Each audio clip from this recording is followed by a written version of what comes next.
बिस्मिल्लाहिर्रहमानिर्रहीम। सबसे पहले तो मैं आप मीडिया हज़रात का बहुत बहुत शुक्रगुज़ार हूँ, क्योंकि आप लोग यहाँ हमारे कहने पे आज ये प्रेस कॉन्फ्रेंस को कवरेज करने के लिए आए। इसके बाद मैं तमाम पॉलिटिकल ऑर्गेनाइजेशंस के जो रिप्रेजेंटेटिव्स यहाँ आए हैं, इसके अलावा हमारे जो रिलीजियस ऑर्गेनाइजेशन जो कारगिल के हैं, सबों का शुक्रिया अदा करता हूँ कि आप लोग भी हमारे सपोर्ट में यहाँ आज इस प्रेस कॉन्फ्रेंस में आए।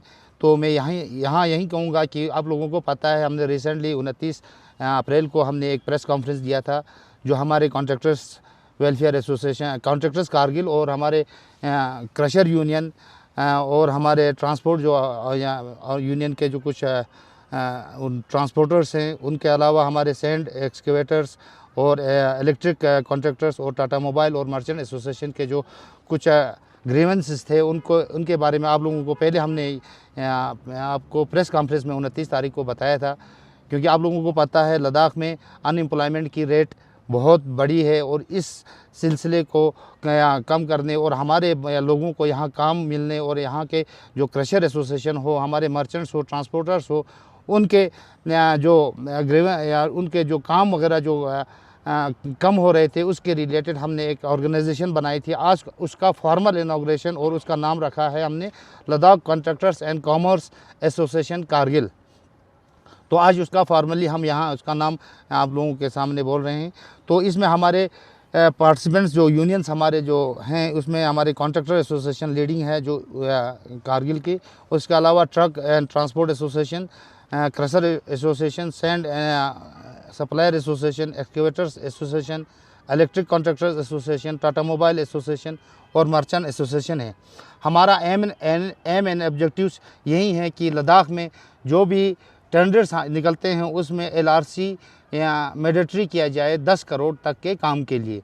तो ये हमारी एक डिमांड थी। इसके अलावा हमारे जो भी 10 करोड़ से कम काम या बाहर के जो ठेकेदार हमें यहाँ लेते हैं, उसके लिए 10 करोड़ पे हम उनको कोई भी कॉपरेट नहीं करेंगे। यहाँ इनिशिएट ज़ीरो कॉपरेशन मूवमेंट, मतलब आपको यहाँ कोई भी ट्रांसपोर्ट हो या सैंड बजरी हो, उसमें हम कोई भी आपको कॉपरेशन करने के लिए तैयार नहीं हैं। तो इस सिलसिले में हमने रिसेंटली हमने एक जो मीटिंग किया था, इसके बाद हमने तमाम पॉलिटिकल्स हो, रिलीजियस हो, उन सबों से हमने मदद मांगी, और आज उन्होंने अनकंडीशनली सपोर्ट किया है। तो आज हमारे इस सपोर्ट में आए, इनका भी बहुत बहुत शुक्रिया। तो हमारा करने का मकसद यही है, क्योंकि आज हमारे यहाँ लद्दाख का आपको पता है कि हमारे यहाँ सीज़न जो है बिल्कुल शॉर्ट है, शॉर्ट वर्किंग सीज़न है। सिर्फ 6 महीना लद्दाख के ठेकेदारों को काम करने का मौका मिलता है। इसके अलावा यहाँ के हराश क्लाइमेट जो पे हम काम कर रहे हैं।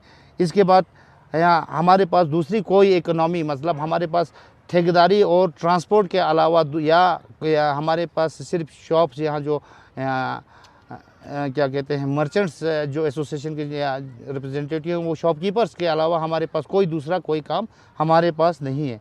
इसके अलावा हमारे पास आज आपको पता है हमारा यहाँ अनएम्प्लॉयमेंट बहुत ज़्यादा बड़ी है। इसके लिए हम इस अनएम्प्लॉयमेंट को थोड़ा काबू पाने के लिए ये हमने इक़दाम उठाया है।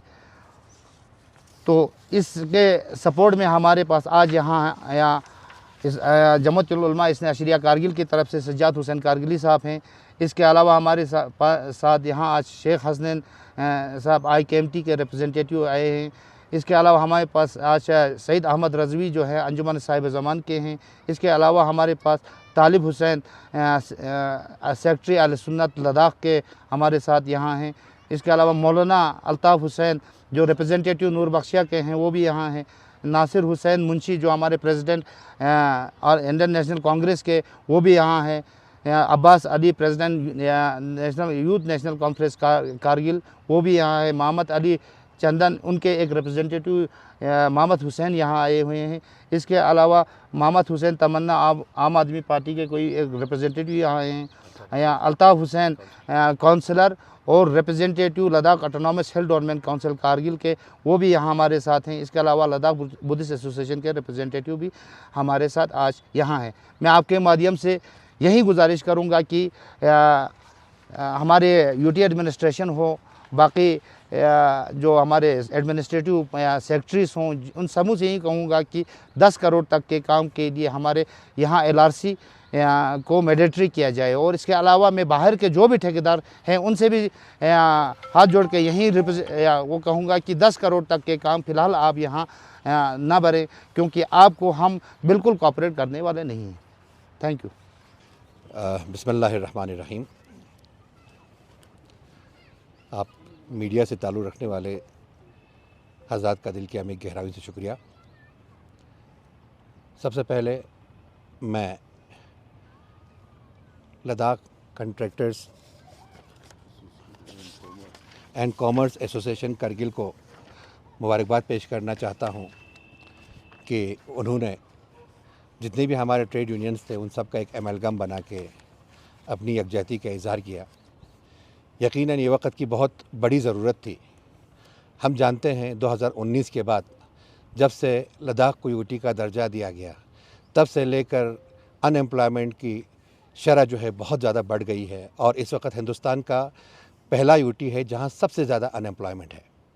तो उसके बावजूद भी यहाँ पर जो है बाहर के ठेकेदारों को लाके या जो भी यहाँ पे आके काम ले रहे हैं उससे हमारे एम्प्लॉयमेंट पर बहुत बड़ा असर पड़ रहा है।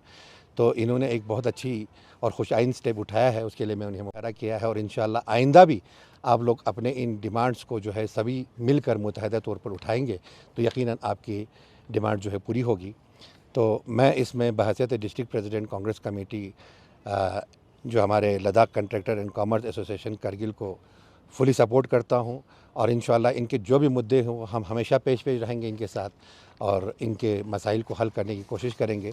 जिस तरह से इनका पहला बुनियादी डिमांड है कि 10 करोड़ तक के काम को जो है लद्दाख रेजिडेंट का कोई डॉक्यूमेंट होना ज़रूरी है ताकि जितना हो सके लोकल फर्स्ट कहते हैं हम। तो गवर्नमेंट ऑफ इंडिया की भी यही पॉलिसी है कि कोई भी काम होता है तो सबसे पहले लोकल एम्प्लॉयमेंट को बढ़ावा दिया जाए। जबकि उसके अलावा हम देख रहे हैं आज पता नहीं कहाँ से लोग आके जो है काम को एग्जीक्यूट कर रहे हैं, ना काम का पता है। मैं आप लोगों को एक छोटा सा मिसाल देता हूँ। अभी एक वाटर एटीएम लगा है करगिल में, 8-10 जगह वाटर एटीएम लगा है, लेकिन उस वाटर एटीएम का ना किसी को पता है किसने बनाया है, न ये पता है कितना खर्चा आया है, न ये पता है कि उससे किसने इस्तिफादा लिया है। अभी सारा का सारा डिफंग पड़ा हुआ है और वो पैसा कहाँ से आया, किसने दिया और उस पर कितना खर्चा हुआ, कौन ठेकेदार था, कौन इस्तिफादा कर रहा है, अनफ्रूटफुल एक्सपेंडिचर है। ऐसे बहुत सारे काम हैं डिस्ट्रिक्ट के अंदर। अगर हम वो क्या कहते हैं अलमारी खोल देंगे तो बहुत सारे स्केलेटनों का ढेर निकल जाएगा। हम पहले से ही डिमांड करते आए हैं कि यूटी एडमिनिस्ट्रेशन को एक वाइट पेपर जारी करने की ज़रूरत है कि 2019 के बाद लद्दाख में जितना पैसा आया वो कहाँ यूटिलाइज़ हो गया, किस किस जगह यूटिलाइज़ हो गया, क्या किया। अवाम को इसके बारे में कोई ख़ास उसका इल्मियत नहीं है। तो इन चीज़ों के ऊपर से जो है पर्दा उठाने की ज़रूरत है, क्योंकि लद्दाख के अवाम को बहुत हद तक इस्तेहसाल किया गया, उनके हकूक़ के साथ इस्तेहसाल किया गया, उनके राइट्स को जो है छीना गया। तो इसमें हम सब मिलकर वैसे भी आज से पहले भी केडीए और एपेक्स जो है इन मुद्दों को लेकर हमेशा सर फहरिस्त निकल के उनके ऊपर काम कर रही है, बात कर रहे हैं, गवर्नमेंट्स के पास ला रहे हैं। लेकिन आज ये जो हमारे ट्रेड यूनियन है इनमें भी एक इत्तेहाद होकर सब निकल के आए हैं। ये एक बहुत खुश आइन बात है। तो हम हमेशा जो है इनके सपोर्ट में खड़े हैं और इंशाअल्लाह रहमान हमेशा हमारा सपोर्ट इनके साथ रहेगा। बहुत बहुत शुक्रिया। सबसे पहले तो जितने भी यहाँ पे लोग हाज़िर हैं, ख़ासकर हमारे आगा साहब, शेख साहब और दीगर जो मुअज़्ज़िज़ीन हैं, आप सबको अस्सलाम वालेकुम जुले।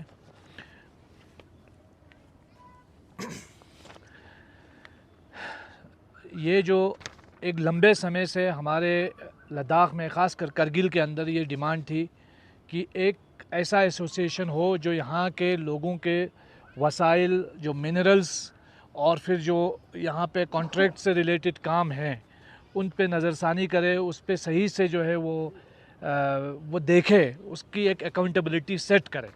तो उस ज़रूरत को महसूस करते हुए हमारे कॉन्ट्रैक्टर एसोसिएशन ने और दीगर जो एसोसिएशंस इसमें शामिल हैं, जिसमें ट्रांसपोर्टर्स भी है, मर्चेंट एसोसिएशन भी है और भी दीगर एसोसिएशंस हैं, उन्होंने जो Ladakh contractors and commerce association का क़याम अमल में लाया है, ये एक बहुत खुशाइन बात है।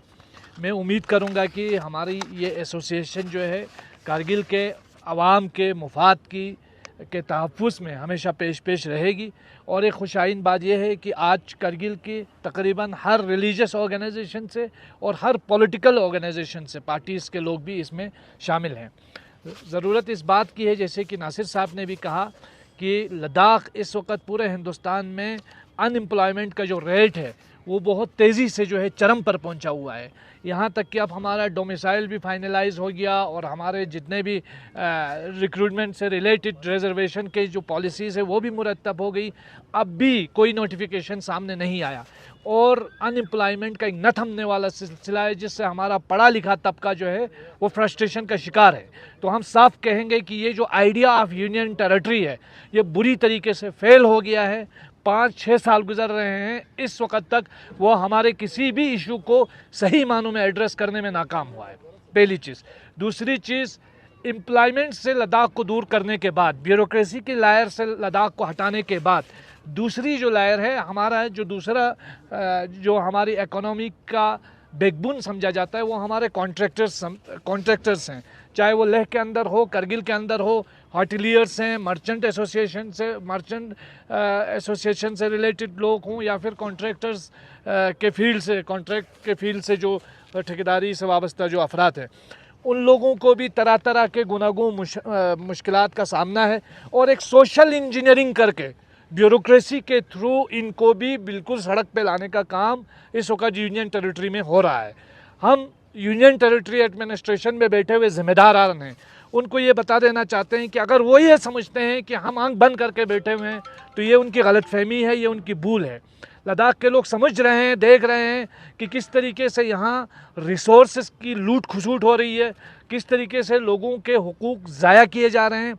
और तो और यहाँ आप एम्प्लॉयमेंट के नाम पे, आउटसोर्सिंग के नाम पे एक ट्रांसपेरेंसी का नामो निशान तक कहीं नहीं है और लोगों को जॉब दिए जा रहे हैं, मन मर्जी से लोगों से जॉब छीन रहे हैं, लोगों को जॉब दिया जा रहा है, तो कोई अकाउंटेबिलिटी सेट नहीं है। इसलिए इस एसोसिएशन को जो इन्होंने डिमांड सामने रखी हैं, ख़ासकर 10 करोड़ से कम का जो कॉन्ट्रैक्ट है वो लद्दाख के लोगों के लिए मुख्तस होना चाहिए, उनके लिए खुसूसी तौर पर रियायत रहनी चाहिए और लद्दाख के लोगों को ही मिलना चाहिए।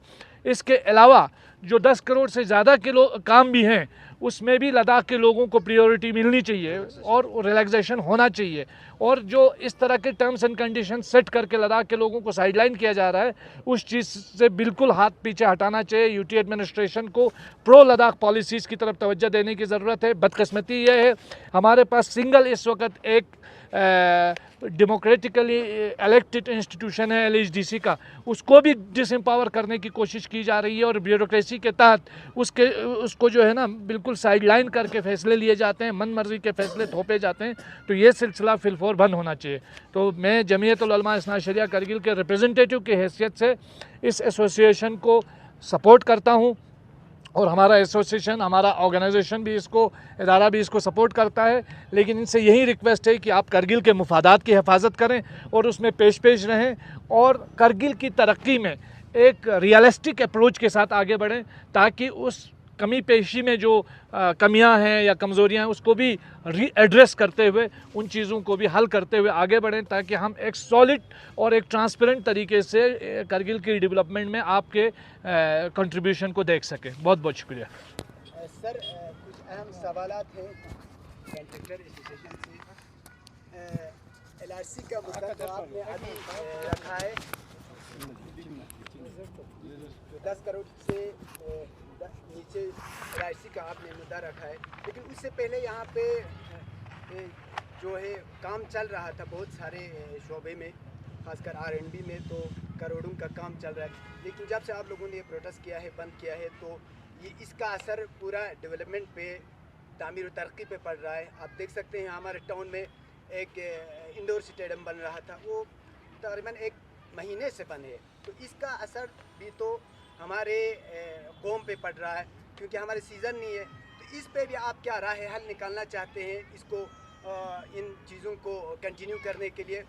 दूसरा ये एक सवाल ये है कि जो लद्दाख में इस वक्त काम कर, ख़ासकर करगिल की बात करते हैं, तो बिलो टेंडर तकरीबन 50% बिलो टेंडर हो रहा है, उस पर काम ले रहा है, चाहे हमारे लोकल हो या बाहर के ठेकेदार हो। काम करने के बाद अधूरा काम छोड़ के जाते हैं। जैसे JJM का आप बात करें, हुकूमत तो ये दावा करते हैं कि लद्दाख में तकरीबन 100% हमने JJM कामयाब बनाया है। ज़मीनी सतह पर हम देखते हैं तो 100% क्या 25% भी यहाँ पे कामयाब नहीं है। हम बिल्कुल जिम्मेदारी से कहते हैं। तो इसकी वजह ये है कि जो बिल्कुल बिलो टेंडर वो उन्होंने काम किया है, तो आपने काम अधूरा छोड़ के, चाहे लोकल हो या बाहर के ठेकेदार हो, तो इस पे कंट्रेक्टर एसोसिएशन क्या इकदाम उठाने जा रहे हैं आइंदा इस किस्म की चीज़ों को? क्योंकि हमने ये सुना है कि जब बिलो टेंडर करता है तो बैंक के जो बैलेंस है वो गारंटी के तौर पे रखता है, लेकिन एक काम के लिए शायद वो रखता होगा। 10 कामों के लिए 1 लाख रुपया 10 काम के लिए अगर रखते हैं तो ये तो इंसान की समझ से बाहर है। तो बिल्कुल तो कंट्रेक्टर एसोसिएशन को इस पे भी देखने की ज़रूरत है। आप बताएंगे इस पे क्या कहेंगे? सबसे पहले आपका जो पहला सवाल था, जो हमारे ये मूवमेंट जो चली है उससे पहले जो अलॉटमेंट्स हुए हैं बाहर के कॉन्ट्रैक्टर्स के बारे में आप पूछ रहे हैं, तो हमारी LSDC के मुदाखलत और हमारे जो यहाँ के पॉलिटिकल हो या रिलीजियस हो उनसे हमने एक मीटिंग करके जो भी हमारे जो प्रोटेस्ट से पहले जो अलॉटमेंट्स हुए हैं जिनका काम 10% से ऊपर हुआ है, उन सब पे काम आज हमने छोड़ दिया है और उनको हम सपोर्ट भी कर रहे हैं। और आज आपने एक ही काम नाम का भी बोला, जो हमारा काम था इंडोर स्टेडियम का, उसका काम आज चल रहा है। और इसके अलावा हमारा सबसे इमरजेंसी वाला काम है जो एडिशनल ब्लॉक हमारे मेडिकल का, उसका भी काम हम शुरू किया है। बाकी जो काम शुरू नहीं हुए हैं उनको हम दोबारा टेंडर करवाने जा रहे हैं।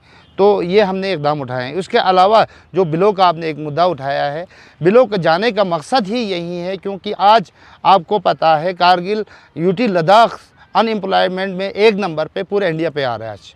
तो हर एक लोग हमारे जो अनएम्प्लॉयड लड़के हैं, हमारे पास और कोई सोर्स नहीं है, ट्रांसपोर्टेशन और हमारे पास कॉन्ट्रैक्टर का काम या एक शॉप खोलना है। इसके अलावा हमारे पास कोई एम्प्लॉयमेंट का काम है नहीं है। आज हमारे कॉन्ट्रैक्टर्स पहले 1200-1300 थे, आज 3500 से ऊपर पार कर चुके हैं। हमारी कॉन्ट्रैक्टर एसोसिएशन में आज रजिस्टर्ड हो चुके हैं। तो इस अनएम्प्लॉयमेंट की वजह से और बाहर के जो लोग हमारे तकरीबन 75% काम इधर का कारगिल का हो या ले का हो, उन्होंने कब्ज़ा कर रखा है। तो हमारे लोग इस चीज़ पे या काम को हासिल करने के चक्कर में थोड़ा सा बिलो जा रहे हैं। तो इसको रोकने के लिए ये एक बहुत बड़ा इकदाम है जो हमने 10 करोड़ तक के काम जो हमारे मखसूस हमारे लद्दाख बेस्ड ठेकेदारों के लिए हमने रिज़र्व करने की जो हमने कही है, ये इस चीज़ को रोकने के लिए एक बहुत बड़ा इकदाम रहेगा। इसके अलावा आपने पूछा JGM का आपको पता है अभी तक कोई भी काम, आप ऑन रिकॉर्ड में आज बोल रहा हूँ आपको, JGM का कोई काम आपको बिलो पे कभी नहीं है। बिल्कुल यहाँ एज पर एस्टिमेट और या एज पर उन्होंने जो टेंडर निकाला था और उसी एस्टिमेट के बराबर हमने काम किया है। बाकी आज भी सेविंग 400 करोड़ है। हम बार बार गुजारिश कर रहे हैं, मैं ख़ुद एक काउंसिल का रिप्रेजेंटेटिव भी हूँ और आपको पता है मैं अपनी कॉन्स्टिट्यूंसी की बात कर रहा हूँ। मैं बार बार DC के पास और हमारे LSDC हो, हमारे एग्जीक्यूटिव इंजीनियर हो, सुपरिटेंडेंट इंजीनियर हो, इवन चीफ इंजीनियर तक हम गए। जितने भी हमारे पास सेविंग हैं उनको काम या टेंडर निकालने की ज़रूरत है, मगर वो आज नहीं निकाल रहे हैं। मेरे आपके माध्यम से उनसे गुजारिश है जो भी काम रहे हैं, बाकी हमारे कॉन्ट्रैक्टर्स ने जितने भी काम किए उनमें कोई कमी नहीं छोड़ी है। जितना इनको अलाउड है, अब वो टेंडर नहीं निकालेंगे, वो काम अधूरा रहे या काम नहीं चले, उस पर हमारे कॉन्ट्रैक्टर्स का कोई दोष नहीं। मैं आपको ऑन रिकॉर्ड बोल रहा हूँ। अभी भी हमारे 700 करोड़ का टोटल ये हमारा कारगिल डिस्ट्रिक्ट का JGM सैंक्शन था, उसमें से 450 करोड़ हमारा टोटल अभी तक एक्सपेंडिचर है। 300 करोड़ अभी तक हमारा सेविंग है, उस पर टेंडर निकालने की ज़रूरत है जिससे JGM सही तरह फंक्शन डिस्ट्रिक्ट कारगिल में हो जाएगा। Sir bank guarantee bank guarantee तो यही कहूँगा, बैंक गारंटी हम देते हैं। बैंक गारंटी देने के बाद हम काम कर रहे हैं, तो इसमें कोई बड़ा मसला तो है नहीं। वो बैंक के साथ अलग एक मसला है। हमने तो सुना है कि बैंक गारंटी जो है वो मतलब जितना डिपॉजिट रखना चाहिए उतना नहीं रखते हैं। जैसे 10 करोड़ का काम हो तो उसका कितना % रखना है वो रख नहीं रहा है, बल्कि उसमें भी जुगाड़ कर रहा है। देखो, बैंक गारंटी में बैंक के अपने एक नॉर्म्स होते हैं, उनके अपने एक रूल्स होते हैं। जब वो बैंक गारंटी कैसे दे देगा जब तक ना बैंक वाले मॉर्गेज या कोई दूसरा सूरत पे आपके पास कुछ या वो उसमें नहीं सिक्योरिटी में नहीं रखेगा, तब तक आपको बैंक देगा ही नहीं। तो अगर बैंक मुफ्त में देता है तो उसमें तो किसी को परेशानी होने की ज़रूरत नहीं है, बैंक की भी प्रॉब्लम है। अगर देखिए, अगर एक काम अधूरा छोड़ता है या एक काम जो गैर मेयारी काम करता है, तो ऐसे सूरत में अभी तक कितने ठेकेदार ब्लैक लिस्ट हुआ है या उन पे कंट्रैक्टर एसोसिएशन ने क्या इक़दाम उठाए, कुछ बताएंगे आप? अब हमने इसे आरएनबी में तकरीबन 16 जो हमारे हैं एक साल के लिए हमने डिबार किए हैं। जिन्होंने बिलो रेट्स पे बनाए थे, जिन्होंने काम नहीं किया था, उनको हमने ब्लैक लिस्ट तकरीबन एक साल के लिए हमने डिबार कर दिया है। बाकी रहा आपको कॉन्ट्रैक्टर एसोसिएशन इस चीज़ पे लगी है क्वालिटी मेंटेन करने के लिए। आज हमने हमारे ट्रांसपोर्ट हो, हमारे जो है मर्चेंट एसोसिएशन हो, क्रशर हो, हम सबों की एक रेट भी रैशनलाइज, मैं यहाँ आपको मीडिया बोल रहा हूँ, ट्रांसपोर्ट एसोसिएशन का भी एक हमारे लोगों की एक शिकायत थी कि यहाँ हायर रेट्स हैं। हम एक रेट को बिल्कुल रैशनलाइज करके सबको मुनासिब सा एक रेट बना के क्रशर हो, इवन ट्रांसपोर्ट हो, और हम खुद यहाँ जो भी काम अगर कहीं से हमें शिकायत आती है हम खुद मॉनिटर कर रहे हैं। सर लास्ट क्वेश्चन है कि नासिर मुंशी साहब ने बताया वाटर रेटिंग के बारे में। इससे पहले ये इशू हमने काफ़ी बार हाईलाइट किया था, वाटर एटीएम को दिखाया भी था कि ये बिल्कुल करगिल के लिए अप्रोप्रिएट नहीं है, ना उन पे कुछ फंक्शनिंग हो रहा है, चाहे आप काउंसिल पे देख लो या बाजार टाउन में जितने भी लगे हैं। बट इस पे LHDC की तरफ से चाहे कोई भी मीटिंग है उनमें ये चीज़ इजहार नहीं होता, इस इशू को हाईलाइट नहीं किया जाता है। CSR के अंडर आते हैं बट इस पे इशू हाईलाइट नहीं होता है। देखिए LHDC का काम जो है, आपका जो मीटिंग्स का जो प्रीव्यू है वो सिर्फ कैपेक्स बजट तक है, न कि उसमें आपका जो SDP हो, स्टेट सेक्टर हो या कोई और फंड्स वगैरह आ रहा हो, वो अभी तक LHDC के प्रेरोगेटिव में नहीं है। तो हम अपने कैपेक्स बजट पर ही डिस्कस करते हैं, लेकिन कहीं कोई फोरम पे हम पहुंचते हैं तो हम ज़रूर इनके बारे में बात करते हैं। ये किसी को पता ही नहीं है कि कहाँ से आया, किसने डाला, क्या हुआ। ऐसे ये मैं आपको छोटा सा एग्जांपल बना रहा हूँ। अभी कुछ बस स्टैंड देख रहे हैं आप, अभी आप देख रहे हैं इकबाल ब्रिज के पास एक स्टैंड बनाया हुआ है, एक कैफेटेरिया, वो स्टैंड ही, बस स्टैंड ही है। बारू में टैक्सी स्टैंड में क्या फंक्शन है उनका, कोई उसको यूज़ ही नहीं कर रहा है। तो सब कुछ करने के बाद इतना चमकाया है, सब कुछ किया है, बट उसका फंक्शन कहाँ है और कौन देता है ऐसे प्रोग्राम्स, कौन देते हैं ऐसे प्रपोजल्स? इसका मतलब अपने कुछ लोगों को काम निकालने के लिए, अपने कुछ चमचों को ठेका निकालने के लिए, उनको काम दिलाट करने के लिए सब कुछ किया हुआ है। तो मैं तो कहता हूँ इन सब तमाम चीज़ों पे इंक्वायरी होनी चाहिए, एक खुला इंक्वायरी होनी चाहिए कहाँ से है, क्योंकि एक्सचेकर का पैसा है, पब्लिक का खून है, हमारा खून है ये। तो मैं UT एडमिनिस्ट्रेशन से गुजारिश करता हूँ कि इन तमाम चीज़ों पर जो है इंक्वायरी बिठाएं। Thank you sir. Last question होगा वाहिद साहब आपसे, जब से आपने मूवमेंट एसोसिएशन का आपने शुरू किया है, तो सिमिलरली लेह कॉन्ट्रैक्टर एसोसिएशन ने उनको कॉन्फिडेंस में लेके आप लोग ये डिमांड जो है, जो आपकी डिमांड्स है, वो बराबर लेह कॉन्ट्रैक्टर एसोसिएशन की।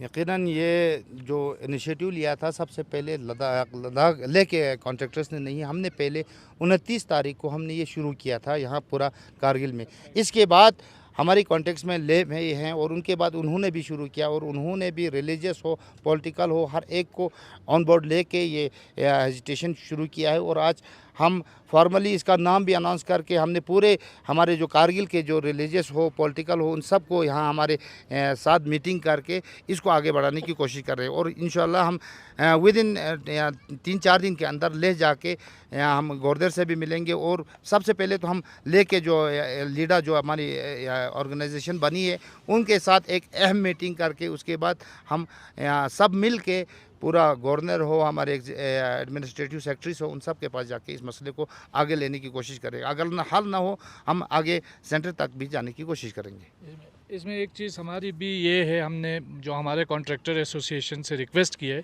कि इस वक्त ले करगिल दोनों एक पेज पे आकर के पूरे लद्दाख के लिए एक लंबी स्ट्रगल कर रहे हैं 4 पॉइंट एजेंडा को लेकर के। तो हमारे कॉन्ट्रैक्टर्स, ट्रांसपोर्टर्स भी एक पेज पे आके जितने भी ग्रीवेंसेस हैं with in the union territory of Ladakh, तो उसको हल करते हुए हमारे भी जितने रेजिमेंट हैं तो उन सब को हल करते हुए एक पेज पे आने की ज़रूरत है। मैं उम्मीद करूंगा कि हमारे कॉन्ट्रैक्टर एसोसिएशन और लेह के जो लोग हैं वो लोग मिल करके इस चीज़ को आगे बढ़ाएंगे। औज़ु बिल्लाहि मिनश्शैतानिर्रजीम, बिस्मिल्लाहिर्रहमानिर्रहीम, उफ़व्विदु अम्री इल्लल्लाह, इन्नल्लाह बसीरुम बिल इबाद। काबिल एहतराम यहाँ पर तशरीफ़ फरमा तमाम मजहबी इदारात के नुमाइंदे और हमारे सियासी इदारात के नुमाइंदे और ख़ासकर हमारे मीडिया हज़रात, अस्सलामु अलैकुम जुले। अभी तक हमारे बाकी मुक़र्रिरीन ने आप लोगों के खिदमत में बयान किया, उसको रिपीट करने की कोई ज़रूरत नहीं है। हम यही ज़िम्मेदारी समझते हैं कि ऑल करगिल या all Ladakh contractor and commerce association ने जो इक़दाम लिया है वो काबिल तहसीन है। हम उसका अप्रिशिएट करते हैं। हम अंजुमन साहिब ज़मान करगिल लद्दाख ये आप लोगों का इस इक़दाम को हम काबिल तहसीन और इसका हम बहुत इज़्ज़त रखते हैं। तो आप लोगों ने एक सही इक़दाम ले लिया। जो कुछ आप लोगों ने आज तक मीटिंग करके फ़ैसला लिया है वो शायद करगिल के आवाम के लिए, लद्दाख के आवाम के हित में उसके ये इक़दाम लिया है। और बेरोज़गारी, बढ़ते हुए बेरोज़गारी को ख़त्म करने के लिए जितना हो सके, जिस वक़्त मसलन 2019 के बाद जब हमारा लद्दाख अलग यूटी टेरेटरी बनाया तो उसके बाद हमारे बेरोज़गार बहुत अभी तक मुकर्रिरीन ने आप लोगों की खिदमत में बयान किया। इस सब तमाम जहात को मद्देनज़र रखते हुए आप लोगों ने ये इक़दाम उठाया। लिहाजा ज़्यादा वक़्त नहीं लेते हुए अब जो कदम उठाया अभी और उठाना है, इसमें Anjuman Sahib Zaman Kargil Ladakh all Ladakh contractor and commerce association के साथ देंगे और देते रहे हैं, देंगे भी और आएंगे भी देंगे।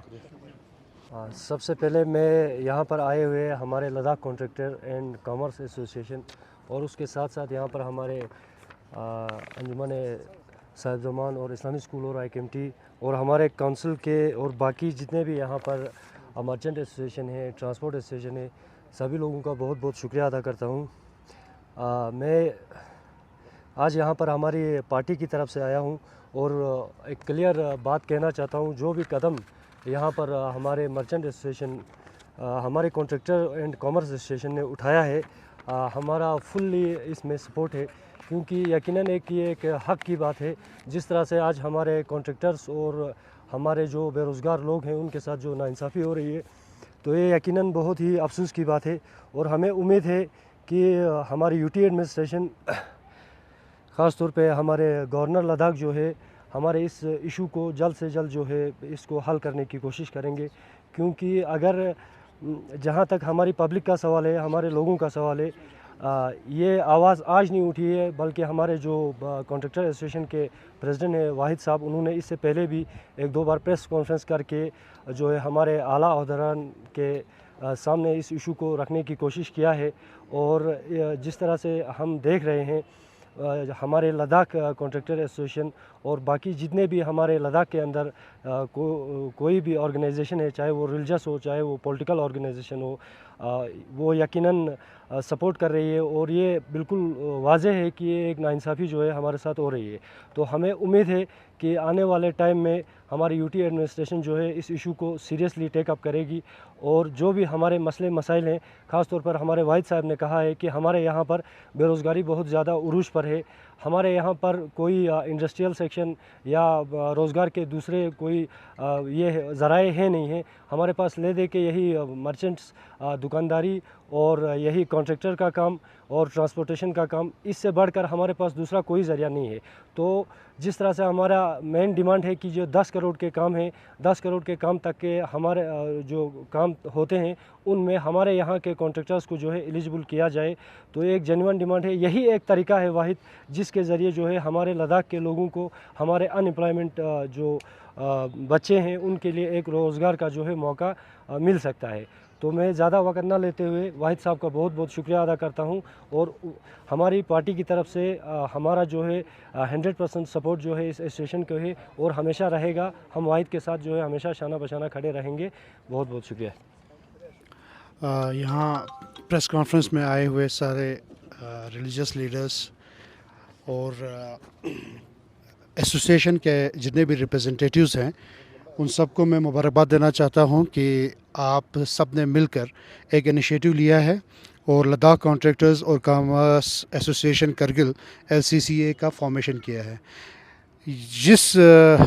जैसे हालात हमारे लद्दाख में एम्प्लॉयमेंट और बेरोज़गारी जो हालात हमारे यहाँ है, क्योंकि पॉपुलेशन के बढ़ने की वजह से अनएम्प्लॉयमेंट के जो अपॉर्चुनिटीज़ हमारे यहाँ बिल्कुल ना होने की वजह से ये इसकी बहुत ज़रूरत थी और ये वक्त की ज़रूरत थी कि ऐसी कोई एसोसिएशन बने, क्योंकि हमारे पास इंडस्ट्रीज़ तो है नहीं। एक टूरिज़म सेक्टर है, वो भी इस साल वैसे भी उसकी बहुत बुरी हालत है। तो ये जो प्राइमरी सोर्स ऑफ एम्प्लॉयमेंट एक जो सेक्टर है वो है आपके कॉन्ट्रैक्टर्स का। और जो अभी इन्होंने आप लोगों ने सवाल पूछा है मीडिया ने कि भाई लोग 50% से कम क्यों जा रहे हैं, तो ये वजह यही है कि भाई एम्प्लॉयमेंट बहुत ज़्यादा है, अनएम्प्लॉयमेंट बहुत ज़्यादा है। तो अनएम्प्लॉयमेंट बहुत ज़्यादा है तो कंपटीशन बहुत ज़्यादा है, क्योंकि लोगों के पास रोज़गार नहीं है। तो वो इतनी कट थ्रोट कंपटीशन जा रही है कि कल मैं अभी सुबह बात कर रहा था, गाँव में हमारे गाँव में कोई 10 लाख का कॉन्ट्रैक्ट आया, 4 लाख में बंदे ने ले लिया। अब क्या है दिखा रहा है, ये नहीं दिखा रहा है कि लोग, ये नहीं, ये दिखा रहा है कि लोगों के पास काम नहीं है, वो डेस्परेट हैं काम करने के लिए। तो काम करने के लिए डेस्परेट है, कुछ ना कुछ कहीं ना कहीं से 10 रुपये तो बचे, कहीं से कुछ ना कुछ तो काम करें।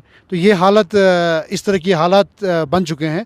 उसकी वजह ये है कि जो एडमिनिस्ट्रेशन है, यूटी एडमिनिस्ट्रेशन, उसके पास कोई पॉलिसी मेकिंग ऑब्जेक्टिव नहीं है। एक पब्लिक को लेके पॉलिसी मेकिंग या फिर जो एम्प्लॉयमेंट को लेके पॉलिसी मेकिंग, ताकि ये जो सोसाइटी के डिफरेंट सेक्टर्स हैं उनके साथ कोई बातचीत करे, उनके साथ बैठ के कोई फॉर्मुलेशन करे, लोकल्स के साथ बैठ के भाई आपके क्या मसाइल हैं, आपके मसाइल क्या हैं, ये सब है ही नहीं है।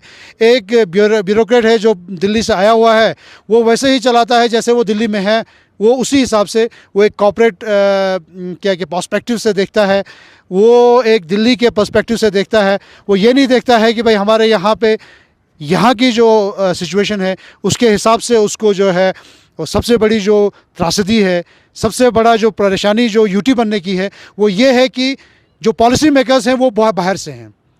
वही सबसे बड़ी परेशानी, वो जानते ही नहीं है कि भाई लोकल आपको क्या परेशानी है, आपके यहाँ के एम्प्लॉयमेंट की क्या परेशानी है, आपको यहाँ के जो कॉन्ट्रैक्टर्स हैं उनकी क्या परेशानी है, आपके यहाँ के सप्लायर्स की क्या परेशानी है, आपके यहाँ स्टूडेंट्स की क्या परेशानी है, आपके यहाँ पे जो बेरोज़गार नौजवान उनकी क्या परेशानी है। ये सबसे बड़ा जो कम्युनिकेशन बैरियर है, ये हमारी आने वाली नस्ल को मिटा देगा। हमारी यूटी एडमिनिस्ट्रेशन से गुजारिश है कि वक्त रहते इन चीज़ों पे ध्यान दे, पब्लिक को ये करे। यहाँ बहुत बड़े बड़े काम भी चल रहे हैं, लेकिन इन कामों का कोई ये नहीं है कि भाई उन बड़े बड़े प्रोजेक्ट्स का लोकल्स को कोई फ़ायदा हो। जोजिला टनल का काम चल रहा है, लोकल 2% को लोकल लोग वहाँ एम्प्लॉयड नहीं है। इतना बड़ा प्रोजेक्ट चल रहा है, नेशनल हाईवे चल रहा है, उसमें कोई लोकल एम्प्लॉयमेंट का पर्सपेक्टिव नहीं है। यहाँ पे ट्रांसमिशन लाइन चल रही है, कई 100 करोड़ का काम है, एक लोकल आदमी जो है उसमें एम्प्लॉयड नहीं है। तो जितने भी यहाँ पे बड़े बड़े काम चल रहे हैं, सबसे बड़ा गुनाहगार ये है कि यहाँ का एक लोकल आदमी को, लोगों ने द्रास में इस जोजिला टनल का जो कि 4000 करोड़ का से ऊपर का प्रोजेक्ट है, वहाँ एक लोकल एम्प्लॉयमेंट नहीं है। लोगों ने सड़क में आके एहतजाज किया, डंडा बरसाया लोगों के ऊपर, लेकिन ना एडमिनिस्ट्रेशन टच से मस है, ना यूटी एडमिनिस्ट्रेशन के पास जाओ तो बोलती है जी ये नेशनल क्या कहते हैं ऑब्जेक्टिव है, नेशनल इंपॉर्टेंस का प्रोजेक्ट है, कुछ नहीं कर सकते। भाई नेशनल इंपॉर्टेंस का प्रोजेक्ट है तो क्या यहाँ के लोग नेशनल नहीं हैं? क्या यहाँ के लोग इंपॉर्टेंट नहीं हैं? क्या यहाँ के बेरोज़गार इंपॉर्टेंट नहीं हैं? तो ये जो ये एक सोच जो लेके यहाँ ये ब्यूरोक्रेसी चल रही है, ये लद्दाख को ख़त्म कर देगी। लद्दाख के जवानों को, यहाँ की जो सोशल फैब्रिक है, ये अगर यही हालत रहे तो आपको ये 4-5 सालों में यहाँ का पूरा इकनॉमिक सोशल फैब्रिक पूरा तहस नहस हो जाएगा। ये तहस नहस होने से पहले यहाँ यूटी एडमिनिस्ट्रेशन को जागना चाहिए, उसे ग्राउंड में आना चाहिए। सिर्फ एयर कंडीशन ऑफिस में बैठ के फैसले या दिल्ली से फैसले नहीं होने चाहिए। यहाँ के लोकल लोगों के साथ बैठ के, लोकल एसोसिएशंस के साथ बैठ के ये सारे अगर ये कुछ पॉलिसीज़ बनाते हैं तो अगर यहाँ कहीं पहुँचेगा। अदरवाइज़ आप ये गारंटी लिख लीजिए कि 4-5 साल में यहाँ पे financial crisis, unemployment crisis, communal crisis, हर तरह के क्राइसिस आपको यहाँ 4-5 साल में नज़र आएंगे और उसके लिए यूटी एडमिनिस्ट्रेशन जिम्मेवार होगी। ये आप आज लिख लें। तो अहले सुन्नत वल जमात की तरफ से, लद्दाख की तरफ से जो इनिशिएटिव आज ये कॉन्ट्रैक्टर एसोसिएशन ने लिया है, हम उसके साथ हैं। इनसे भी गुजारिश है कि ये भी अपने कुछ जो ये है शिकायतें हैं लोगों की, कॉन्ट्रैक्टर एसोसिएशन के साथ भी, respect to quality of work, respect to बाकी चीज़ें हैं जैसे 50% बिलो वाला मसला है या बाकी चीज़ें हैं, ये भी अपनी जगह पे ये अपना भी इजाला करें और जो गवर्नमेंट है उसके ऊपर भी प्रेशर डालें और उसके साथ भी जो बाकी जो इनके अपने मेंबर्स के परेशानियां हैं वो भी भरपूर तरीके से गवर्नमेंट के सामने रखें और उनके अपने मेंबर्स की जो जितने भी एसोसिएशन इसके साथ हैं उन सब के साथ हमारा जो रिलीजियस बॉडीज़ और बाकी पॉलिटिकल एसोसिएशन है वो इनके साथ हैं। अब ये इनके ऊपर है कि ये लोग भी जो है सही तरीके से उस चीज़ को एडमिनिस्ट्रेशन के सामने लाएं। ज़रूरत पड़े हर लिहाज से, चाहे वो पब्लिक के लेवल पे हो, चाहे वो पॉलिटिकल लेवल पे हो, चाहे वो किसी भी लेवल पे हो, जितने भी यहाँ पर रिप्रेजेंटेटिव्स हैं ये इनके साथ देने के लिए तैयार हैं और ये वक्त की ज़रूरत थी, इनके लिए मुबारकबादी है। शुक्रिया, thank you. For more updates, subscribe to our channel Kargil Today. Click the show links and enjoy watching the videos. Like us on Facebook and follow us on Instagram. Keep watching Kargil Today. Keep enjoying Kargil Today, the only voice of Kargil Ladakh.